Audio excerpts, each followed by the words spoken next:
우리 청년부 임원과 리더들 그리고 함께하는 우리 청년들에게 가능하시면 마음을 담아 사랑을 담아 다시 한번 박수로 격려해 주시기 바라겠습니다.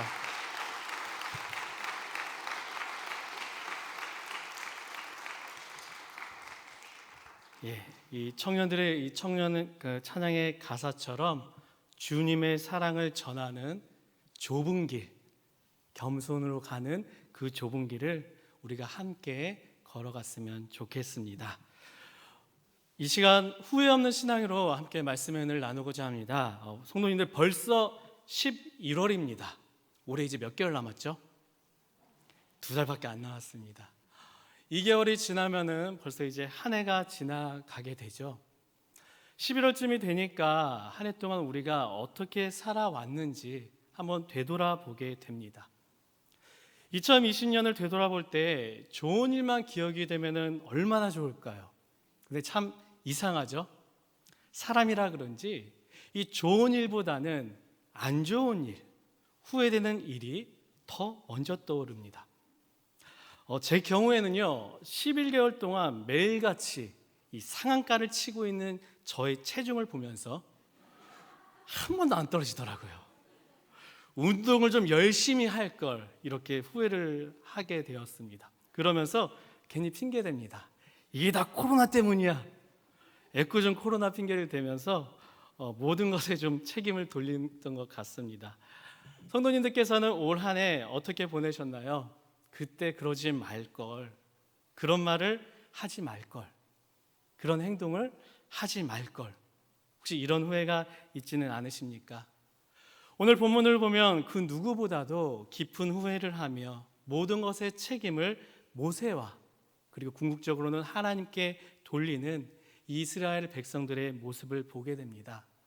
그 모습을 보면서 우리의 모습을 한번 되돌아봤으면 좋겠습니다. 지금 나 또한 혹시 매일을 살아가면서 모든 핑계 책임을 혹시 다른 누군가에게, 혹시 하나님께 돌리고 있는 것은 아닌지 이 시간 우리가 함께 말씀을 통하여 점검해 보길 바랍니다. 그리고 우리가 앞으로 그렇다면은 어떤 삶의 모습, 신앙의 모습을 가지고 우리가 나아가야 되는지 이 시간 말씀을 통하여 귀한 복음의 메시지를 함께 발견하길 바랍니다. 오늘 본문은 유명한 사건의 이야기입니다. 바로 출애굽 사건 이후의 이야기입니다. 하나님께서 보여주신 이 10가지 재앙으로 이스라엘은 드디어 지긋지긋한 이 애굽에서 나오게 됩니다. 애굽에서 나와 하나님께서 명령하신 그곳 약속의 땅을 향하여 열심히 가려고 하는데 그 경로가 조금 이상합니다. 이쪽으로 가면은 금방 갈 수 있는 길을 하나님께서는 이 밑으로 해서 굉장히 훨씬 돌아가게 만드십니다.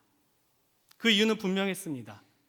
이스라엘이 이 지름길로 갈 경우에는 당시 강대국이었던 이 블레셋을 지나야 되는데 이 블레셋 지나다가 혹시 블레셋과 전쟁이라도 하게 된다면 이스라엘이 갑자기 겁먹어 혹시 다시 애굽으로 돌아가게 될까? 하나님께서는 이런 방법을 선택하신 것이었습니다. 물론 돌아가는 길이다 보니 평탄하지는 않습니다. 한 번도 가지 못한 그 길을 가려고 하니 너무나 두렵고 떨립니다. 하지만 하나님께서는 이 이스라엘을 혼자 보내지 않으셨습니다. 출애굽기 13장 21절과 22절 말씀 우리가 가능하시면 함께 한 목소리로 읽도록 하겠습니다. 여호와께서 그들 앞에서 가시며 낮에는 구름 기둥으로 그들을 인도하시고 밤에는 불 기둥을 그들에게 비추사 낮이나 밤이나 진행하게 하시니 낮에는 구름 기둥 밤에는 불 기둥이 백성 앞에서 떠나지 아니하니라. 아멘. 여러분, 누가 이 이스라엘 앞에 계십니까? 누가 이 행진하는 이스라엘 앞에 계십니까? 바로 하나님입니다. 하나님이 이스라엘 앞에 서서 낮에는 구름 기둥으로 밤에는 불 기둥으로 이 이스라엘을 인도하셨습니다. 하나님께서는 항상 언제나 이 이스라엘을 떠나지 않고 이들과 함께 하셨습니다. 과연 이보다 더 든든한 길이 어디 있겠습니까? 그 하나님께서 오늘도 동일하게 우리와 함께 하셔서 우리의 앞장 서셔서 우리의 길을 인도해 주심을 믿으시길 간절히 바랍니다. 하나님께서 인도하심으로 이 애굽에서 나온 이들은 바다와 믹돌 사이에 있는 비하히롯이라는 곳에 장막을 치게 됩니다. 그런데 이스라엘은 전혀 예상치 못한 이 상황에 빠지게 됩니다. 그 상황을 본문 14절 3절은요 이렇게 설명하고 있습니다. 바로가 이스라엘 자손에 대하여 말하기를 그들이 그 땅에서 멀리 떠나 광야에 갇힌 바 되었다 하리라.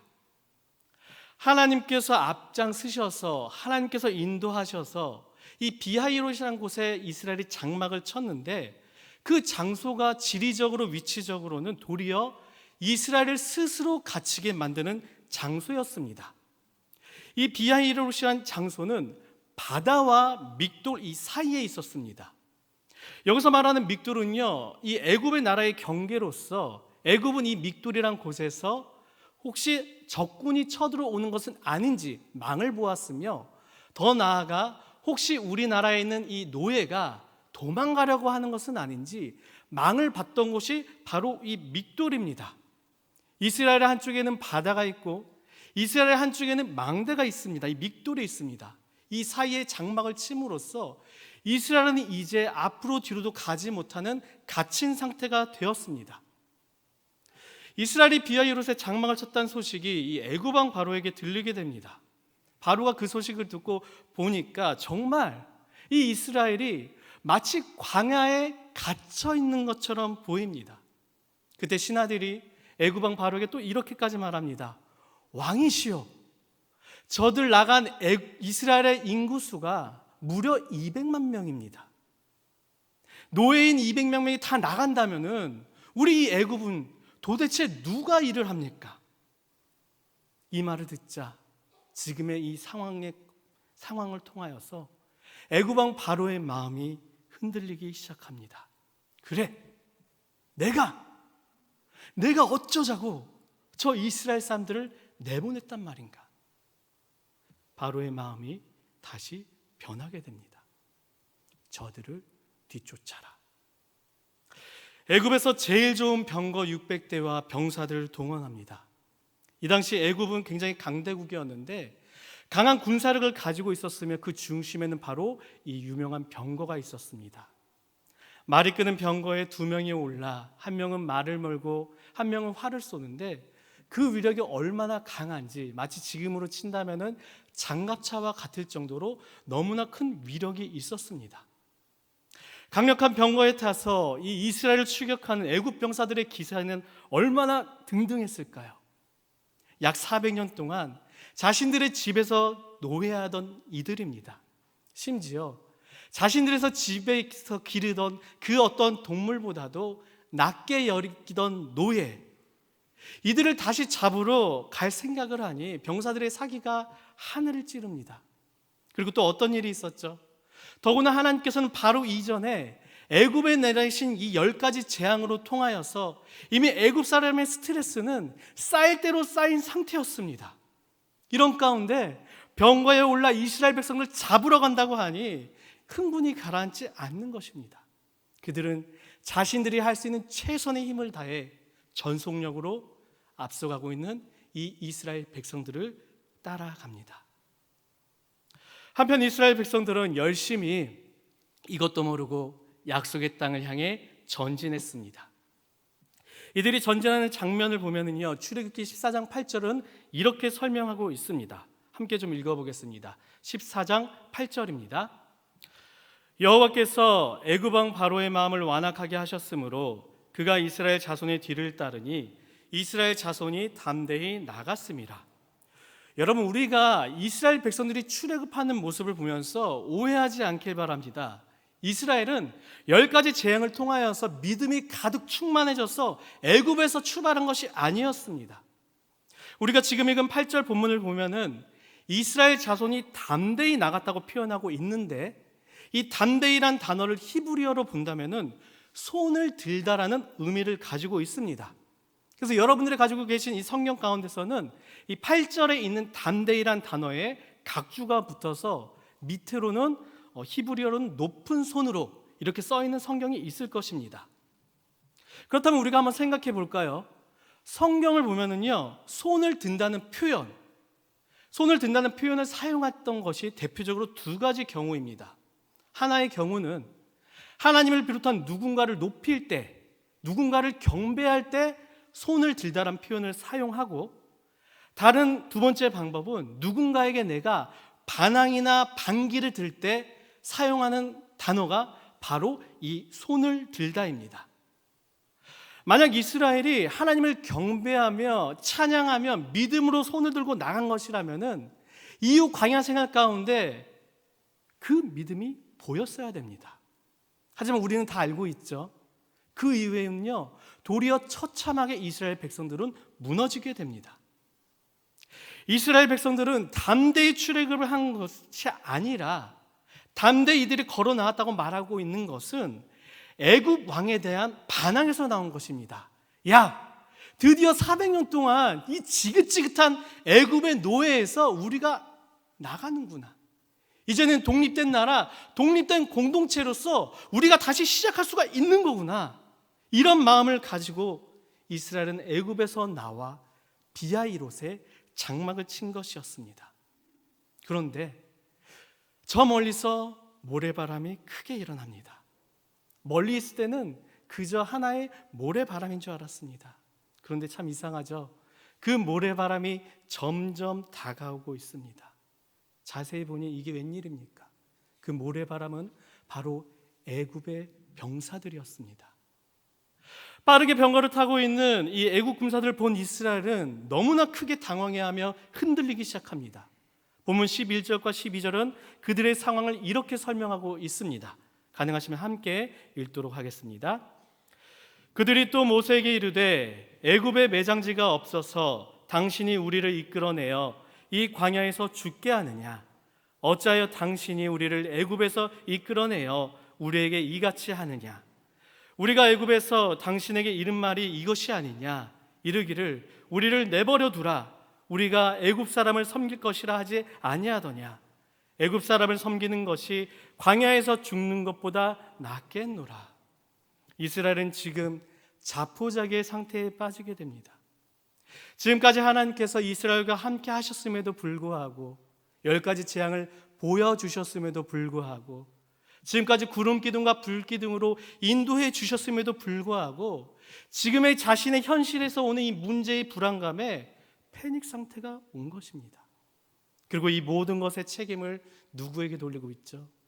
모세에게 돌리고 있습니다. 성도님들, 1년 가운데 언제 기도를 가장 많이 하십니까? 제 경우에는요, 이 1년 가운데 참 신기하죠. 11월에 가장 기도를 많이 합니다. 12월 근처에는요, 추수감사절이 있기 때문에 감사기도도 많이 하긴 하지만 이 11월에는요, 우리 청년부 총회가 있고 그리고 새로운 일꾼을 뽑는 시기이기도 하고 아울러서 우리 교육위원회에 교사를 세우는 시기이기 때문에 이 11월만큼은 기도를 좀 많이 하게 됩니다. 11월이 되면은 유독 저희 교회뿐만 아니라 다른 교회도 거의 많이 비슷합니다. 많이들 후회하는 이들을 보게 됩니다. 올 한 해 교회를 위해 열심히 섬기긴 했는데 너무 힘들다는 것입니다. 그래서 내년에는 한번 내려놓겠다 말합니다. 하나님의 부르심을 따라 이 섬기는 자리에 섰는데 그 자리가 많이 힘듭니다. 어느 정도로 힘드냐? 마치 이스라엘이 사방에 막힌 상태에서 추격해오는 애굽 병사들을 보는 것처럼 정말 내 숨이 이 턱 밑까지 차오를 정도로 힘든 상황. 그래서 후회가 떠밀려 올 때가 있습니다. 이 후회는요, 비단 이 섬김의 자리에만 있는 것이 아닙니다. 우리 신앙 가운데서도 너무나 쉽게 발견할 수 있는 부분입니다. 이 예배 자리에서도 계신 청년들 가운데 후회하는 분들이 계실 수가 있죠. 아, 잘못 알았다. 오늘따라 예배가 1시 반이 아니라 3시네. 아무것도 모르고 그냥 앞청년 따라 들어왔다가 웬일이지? 괜히 나왔어. 이렇게 후회하는 분들도 있을 수 있습니다. 그렇다면 우리가 함께 고민해 봤으면 좋겠습니다. 어떻게 해야 우리가 하나님의 섭리 안에서 후회하지 않을 수 있을까요?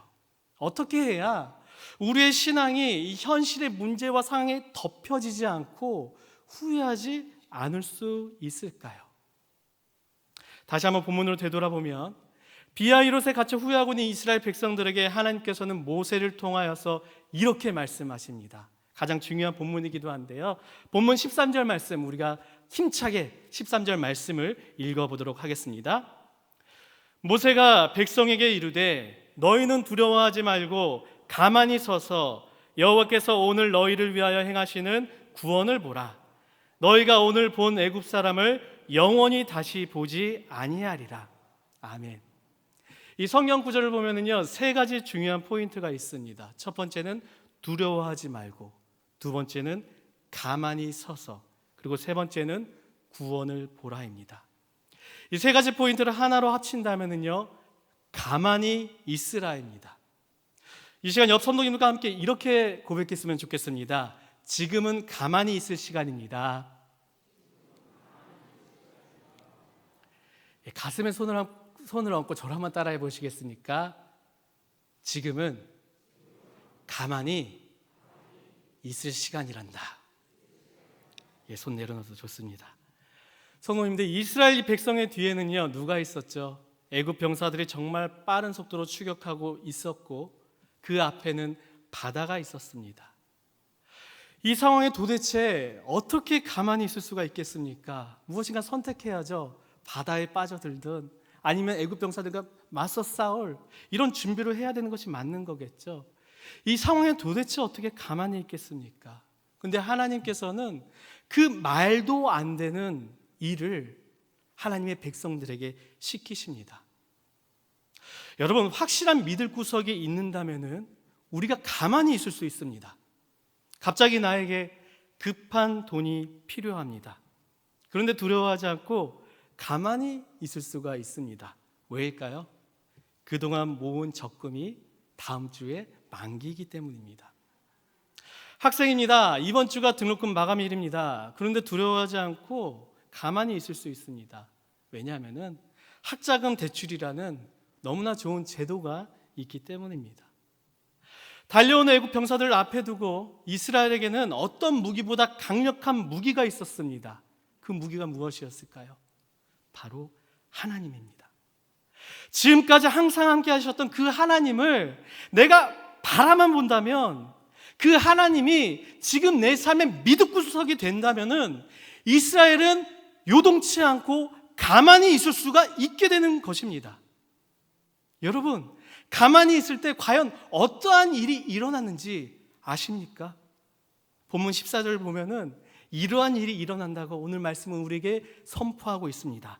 14절 말씀 함께 읽겠습니다. 여호와께서 너희를 위하여 싸우시리니 너희는 가만히 있을지니라. 다시 한번 읽겠습니다. 시작. 여호와께서 너희를 위하여 싸우시리니 너희는 가만히 있을지니라. 아멘. 가만히 안 있고 움직이면요, 내가 싸워야 됩니다. 하지만 내가 가만히 있을 때 누가 나를 위하여 싸워준다고요? 바로 하나님께서 나 대신 싸워주십니다. 나의 능력에는 한계가 있습니다. 그렇기 때문에 내가 모든 일을 해결하며 모든 전쟁에서 내가 다 이길 수는 없는 것입니다. 하지만 우리가 믿는 그 하나님은 어떠한 분이십니까? 불가능이 없으신 전능한 하나님이십니다. 하나의 질문을 드리겠습니다. 그렇다면 성도님들, 내가 싸우는 것이 낫겠습니까? 아니면 하나님께서 대신 싸우는 게 낫겠습니까? 당연히 하나님입니다. 너무나 많은 사람들이 자신의 삶에 힘을 빼지 않고 나의 힘으로 다 하려고 합니다. 그러니 너무나 힘들죠. 하루하루 살아가는 것, 심지어 호흡하는 것 자체가 나를 너무나 무너뜨리려고 합니다. 그 가운데 섬기라고 하니 어쩔 수 없이 섬겨보지만 기쁨이 없습니다. 그리스도임에도 불구하고 여전히 내 힘과 내 생각으로만 살려고 하니 도무지 그 삶에 하나님의 능력이 나타나지 않는다는 것입니다. 하나님께서는 이스라엘에게, 그리고 이 시간 오늘 우리에게 이렇게 말씀하십니다. 너희는 가만히 있으라. 이 말씀을 기억하며 이제는 좀 우리의 삶에 나의 힘을 빼고 하나님만을 바라보며 가만히 있으시길 간절히 바랍니다. 가만히 있으라는 하나님께서 이제 때가 되자 이스라엘 백성들에게 이렇게 명령하십니다. 15절 말씀 함께 읽겠습니다. 여호와께서 모세에게 이르시되 너는 어찌하여 내게 부르짖느냐? 이스라엘 자손에게 명령하여 앞으로 나아가게 하고. 가만히 있는다는 것은 무조건 수동적으로 하던 일을 멈추고 얼어 있는 것을 의미하지 않습니다. 여러분 혹시 강아지나 고양이에게 간식을 줘본 적 있으십니까? 간식을 이렇게 들면은요, 그 드는 순간 강아지의 어디가 굉장히 빠르게 움직일까요? 꼬리가 빛과 같은 스피드로 이렇게 움직입니다. 그리고 강아지의 모든 신경이 어디를 향해 있냐? 바로 간식을 든 그 주인의 손에 집중되어 있습니다. 주지 않고 혹시 이렇게 던지는 신경만 해도 고개가 이렇게 빠르게 따라옵니다. 가만히 있는다는 것은 우리가 하나님만을 바라보며 나의 눈과 나의 마음과 나의 생각, 모든 신경을 오직 하나님께만 맞추어 하나님의 말씀에 민감하게 반응하는 것입니다. 때가 되었습니다. 하나님께서는 가만히 있는 이스라엘에게 명령하십니다. 이제는 너희가 앞으로 나가라. 앞엔 무엇이 있었죠? 홍해가 있었습니다. 그런데 그 앞으로 나가라고 말씀하십니다. 하나님께서 이렇게 말씀하신 상황 가운데 지금 이스라엘의 주변의 환경은요, 변한 것이 아무것도 없었습니다. 하지만 이스라엘이 가만히 있어 온전히 하나님 말씀만 집중하여서 하나님께서 명령하셨기 때문에 이스라엘은 홍해가 있는 그 앞으로 전진합니다. 홍해를 향해 전진하는 이스라엘을 보면서 뒤추격하고 있는 애굽 병사들은 이렇게까지 생각합니다. 야, 저들이 드디어 미쳤나 보구나. 저들이 이제는 목숨마저도 버리려고 하구나. 이렇게 생각했던 것입니다. 홍해에 도착할 때까지 하나님께서는 천사들과 구름 기둥을 사용하셔서 애굽 병사와 이스라엘 사이를 갈라놓으셨습니다. 그리고 드디어 홍해에 도착했습니다. 모세가 바다 위로 손을 뻗자 홍해가 갈라집니다. 하나님께서는 그리고 강한 동풍으로 밤새도록 이 홍해를 갈라놓으셨습니다. 왜 이 강한 동풍을 불게 하셨던 것일까요? 바다가 갈라져도 그 땅이 문제가 될 수 있기 때문에, 바다가 갈라져도 그 땅이 갯벌과 같이 축축한 젖은 땅이기 때문에 노약자나 약한 이들은 건너가지 못할 것을 알기 때문에 하나님께서는 하나님표 초강력 드라이를 사용하셔서 이 땅을 마르게 하신 것이었습니다. 바다를 건너는 이스라엘 애굽 병사들은요, 더욱더 마음이 조급해집니다. 야, 우리도 저기로 들어가자. 애굽 병사들이 바다로 들어갔습니다. 그런데 이상한 일이 생기죠. 바퀴가 구르지가 않습니다. 애굽에서 제일 좋은 병거 600대입니다. 그곳에 탄 사람들은 병거 전문가들입니다. 그런데 이 병거가 움직이지 않습니다. 왜 움직이지 않았던 것일까요? 하나님께서 하셨기 때문입니다. 이때 하나님께서 다시 모세에게 말씀하십니다. 모세야, 내 손을 바다 위로 뻗어라. 내가 바다가 저들을 덮을 것이다. 결국 이스라엘을 추격하던 애굽의 군대 가운데 살아남은 사람은 단 한 명도 없었습니다. 이 모든 일들이 이스라엘이 애굽에 맞서 싸워서 일어난 일이 아니라 바로 하나님께서 하신 일이었습니다. 이 일로 어떤 결과가 일어났을까요? 본문 31절은 이 일의 결과를 이렇게 결론짓고 있습니다. 제가 읽겠습니다. 이스라엘이 여호와께서 애굽 사람들에게 행하신 그 큰 능력을 보았으므로 백성이 여호와를 경외하며 여호와와 그의 종 모세를 믿었더라. 이 일을 통하여서 이스라엘 백성들은 더욱더 하나님을 경외할 수 있게 되며 그동안 책임을 떠넘기던 이 모세를 믿을 수 있게 된 것입니다. 사랑하는 우리 성도님들, 그리고 사랑하는 우리 청년들, 하나님께서는 이 애굽이란 세상에서 죄의 노예로, 세상의 노예로 살고 있는 우리를 구원하기 위해 예수 그리스도를 이 땅에 보내주시고 하나님 나라에 함께하도록 우리를 초대하십니다. 믿으십니까? 하나님의 나라에 우리가 함께하기 위해서는, 우리가 궁극적으로 구원의 선물을 받아 누리기 위해서는 이스라엘 백성들이 홍해를 건넌 것처럼 우리도 이 세상의 홍해를 건너야 합니다. 세상의 홍해를 건너기 위해서는 먼저 우리는요, 가만히 있어야 됩니다. 내 힘을 빼고 말씀과 기도로 하나님께 집중하여서 우리의 모든 초점이 하나님만을 향해 있어야 됩니다. 그리고 거기서 끝이 아니죠. 하나님께서 말씀하실 때, 때가 될 때에 우리는 움직여야 합니다. 그런데 여기서 중요한 사실이 하나가 있습니다. 세상의 홍해를 내가 건넌다고 해서 지금 당장 나의 짐을 꾹꾹 싸서 어디론가 산속으로 기도원으로 떠나라는 것이 아닙니다. 세상의 홍해는 나의 옛사람입니다. 그동안 나에게 주셨던 하나님의 은혜를 기억하지 못하고 후회하며 불평하고 있는 나의 옛사람입니다. 하나님께서 이제 가만히 좀 서서 나 좀 한번 봐줄래? 이렇게 이야기함에도 불구하고 여전히 멈춰서지 않고 내가 보고 싶고 가고 싶은 곳에 가서 내가 하고 싶은 일만 하는 그런 나의 옛사람입니다. 하나님께서 99개를 주셨음에도 불구하고 한 개를 주지 않으셨다고 주님을 외면하며 돌아서고 내 갈 길로 가는 그런 나의 옛사람입니다. 하나님의 사랑을 발견하지 못하고 도리어 세상의 사랑을 갈망하고 있는 바로 나의 옛사람입니다. 하나님께서 너무나 사랑스럽고 귀한 걸작품으로 직접 나를 만드셨는데 여전히 내 자체를 쓸모없는 그릇으로 여기며 다른 사람과 나를 비교하며 못난 사람이라 여기는 나의 옛사람입니다. 하나님께서는 한 교회로 우리를 부르셨는데 나와 다르다고, 나이가 다르다고, 통하지 않는다고 그저 밀어대며 외면하며 욕을 하며 돌을 던지고 있는 나의 옛사람입니다. 여러분들은 이 옛사람의 홍해를 건너셨습니까? 옛사람에서 벗어나 예수 그리스도로 새 사람으로 지금 살아가고 있으십니까? 하나님께서 사랑하는 독생자 예수 그리스도를 이 땅에 보내신 이유는 무엇입니까?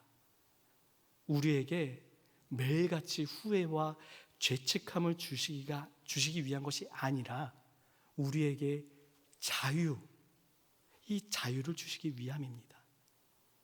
나의 어제의 옛사람의 모습을 보면서 내가 왜 그랬을까? 그저 후회만 하고 그 모습을 버리지 않는다면요, 우리는 절대 이 옛사람을 벗어날 수 없게 됩니다. 반면에 옛사람의 모습을 보면서 내가 왜 그랬을까?